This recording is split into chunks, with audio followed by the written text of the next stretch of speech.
فیمیل دومره مجبور شو چې خپل زهر خوړو ځان یې مړ کو. زما په خیال چې شعور او تعلیم عام شي هر څه ټکی دی. تاسو ته دا وایم چې د مین چې لکه مونږ په دې باندې کار کول غواړو چې لکه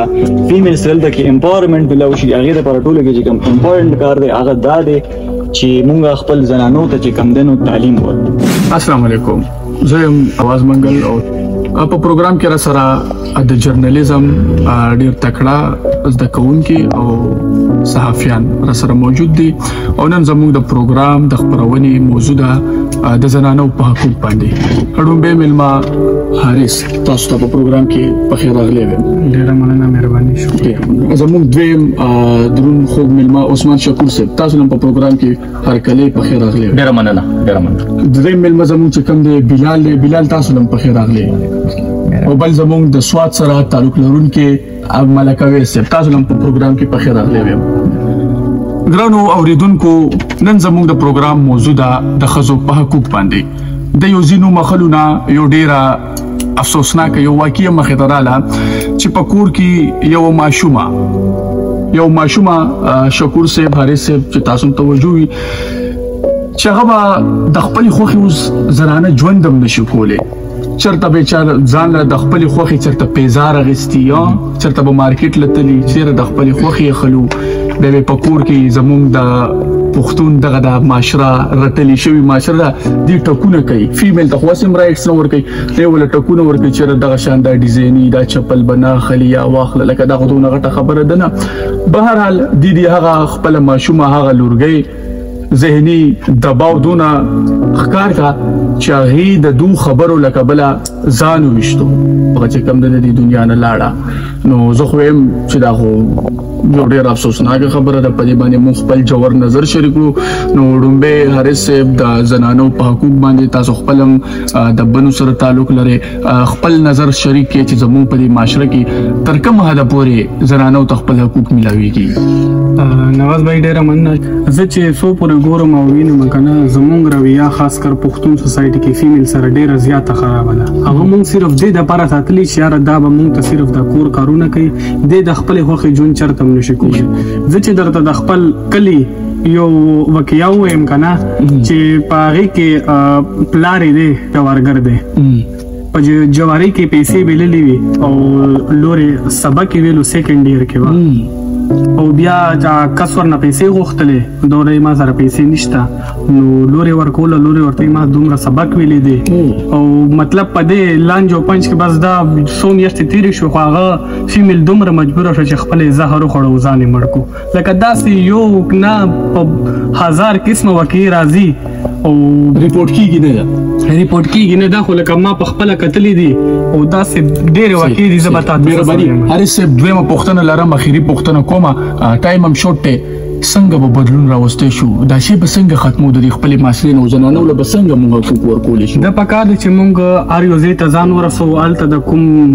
میس انډرستانډینګ او د خلکو ذهنونه دي کنه چې په دې مونږ کار وکړو. جهشتا ډیر شته.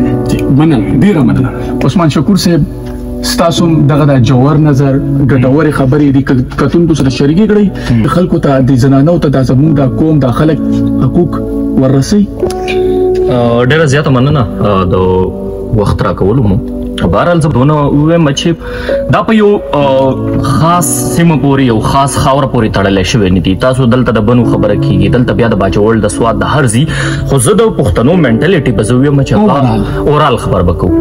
هغه ډیر زیاته مونږ ډیر زیات ولیدلی وو. وجوهات شاید د تعلیم نه لري والے دي، د جنگ کې مونږ یو جنگ زده خلک یو زمونږ په دغه باندې همیشه د بارودو د دیو بوی نه نو څو پورې چې مونږ د دغه حالاتو نه نیوراوتی هغه حالاتونه چې زره وزم زما په تعلیم ته سوچ شي چې تعلیم ته مې سوچ شو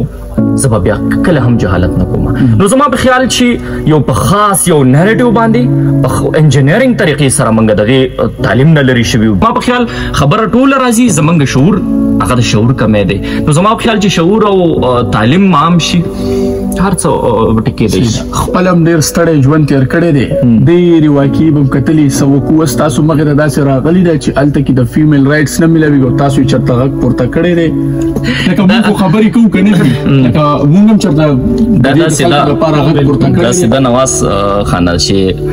په ژوند کې څونه عمر چې زما تیر شوی دی نو شاید چې زما سره ډېر زیات بیګام ما یو پوسټ کړی چې د حساس ضمیر خاوند یې مصایبه په وړه خبره مې زړه مات شي نو زمونږ هغه یو انسان یي که نه هغه چې بار بار وی هغه یو ځای مړ شي ابانې بیا هغه واله اثر نه کوي نو موږ سره دا وقوعې دا حادثات دونه زیات شو چې موږ باندې اوس اثر نه کوي تاسو دا خبره وکړه ما ته نارمل خبره تا داسې ډېر زیات دغه کړه که نه چې دا خو ډېر افسوسناکه چې څو پورې موږ په خپله د دې حل نه راوباسو یو سوال کوم د مولایزم د مذهب دغه تورونه دغه فتوی د دوی د وجه سکار ورانیدې شي زما یو شعر دی چې د مولا او د ملک کاکا په کور کې د عوامو فیصلې به خرڅېدې څو کله چې دا مولا او ملک راغلی دی څوک چې موږ استعمالول غواړي هغې دوی په لاس کې اخیستي دي خرڅ شوي دي بیا که ته چېرته د خپلو حقوقو نو ته به ملک به دې غدار کوي مولا به در باندې د کفر پیتواله کوي نو دا دواړه ډېر غټ کردار د دیو دی نو زما په خیال چې مین جړلی هم دغه ده او بیا زمونږ دغه د شعور نه لرېوالی دی د تعلیم نه لرېوالی دی تربیت هم نشته دی نو مسلې شته دی هم دغه دواړو کې ډېر مهم کردار دی خو زه لاس دغه یو خبره پکې کوم زه که چېرته ستاسو کور ته درځم څو پورې چې ته زما سره مل نه یا ستا د کور نور غړي زما سره مل نه که نه زه ستاسو کور ته نشم درتلی خو کله را سره تشي زه بیا نه تلی شم اوس زما په دې خاورو باندې چې کوم ضلالت رواني دې هر څه ذموار زیمه اول زه خرڅ شم نو هغه مې چې یار دشمن خو کار دغه دی چې تا خراب کړي بهرحال نو شروعات یې زمانه کېږي زه به دا قبول کړم چې جهالت په ما کې ډېر زیات دی زه د دې نه راوځم بیا پرمختګ کولی شو مهرباني بلال صاحب ستاسو خپل هم فیملی بیک ګراوند تعلق ستاسو والد صاحب د پیس اینڈ کنفلیکټ مطلب امن او تنازع دې سره تعلق لري نو ستاسو څه نظر دی د دې حوالې سره چې تر کومه حده پورې رایټس ملاویږي د دې بحال څه تجاویز به ورکړي چې دا شی به څنګه ختمیږي یار ډیره مننه تاسو ما د دې باره کې خبره کول موقع راکړه زه به تاسو ته دې باره کې دا ووایم چې یو زموږ سوسایټي کې دوه کسان دي یو پریویلیج جنکې دي یو نان پریویلیج جنکې دي موږ سره ډپارټمنټ ته راځي پریویلیج جنکې دی چې دوی ته د کور طرفه هغه هر څه ملاو شوي دي حقوق ملاو شوي دي بهر پرېږدي اوس زموږ په شان چې کم کسان دي مطلب زه تاسو ته حقیقت ووایم موږ چې جرنالیزم ته راغلو زه چې جرنالیزم ته راغلم زه الو په دې خبرو باندې پوه شوم چې یار زموږ په ملک کې کم کس ته څومره حقوق ملاویږي کم چې کم دی نو کم کس سره زیاتېږي کم کس سره زیاتې نه کېږي مونږ خو نه خبر مونږ خو دې ځای کې خبر شو ټیک ده اوس آیا داسې به نور ډېر خلک وایي چې هغوی به اوسه پورې خبر اړوني بل دا چې چا سره څه هراسمنټ وشي زموږ په سوسایټي کې څه غلط کار ورسره وشي مور پلار ورته وایي چې د غیرت خبره ده غلی شه ټیک ده نو زموږ په سوسایټي کې دا شیز ډېر عام دی زه تاسو ته به دا وایم چې د دې مین چې لکه مونږ په دې باندې که کار وکړو مونږ غواړو چې لکه فیمیل سیل ته کې امپاورمنټ ملاو شي هغې دپاره ټولو کې چې کوم امپارټنټ کار دی هغه دا دی چې مونږ خپل زنانو ته چې کم دی نو تعلیم ورکړو تعلیم نه بغیر یو معاشره هم نشي وجودېدی تعلیم به کې ځان به جوړې بیا به تا د خپل حقوق باره کې پته لګي داسې درته کلم پته نه لګي زموږ په سوسایټۍ کې جنکو دپاره تعلیم نه دی ورکړی شوی ډېر کم ډېر مخصوص علاقو کې لکه مطلب غټو ښارونو کې جنکو ته تعلیم شته بیکورډ علاقو کې هېڅ چاته هم نشته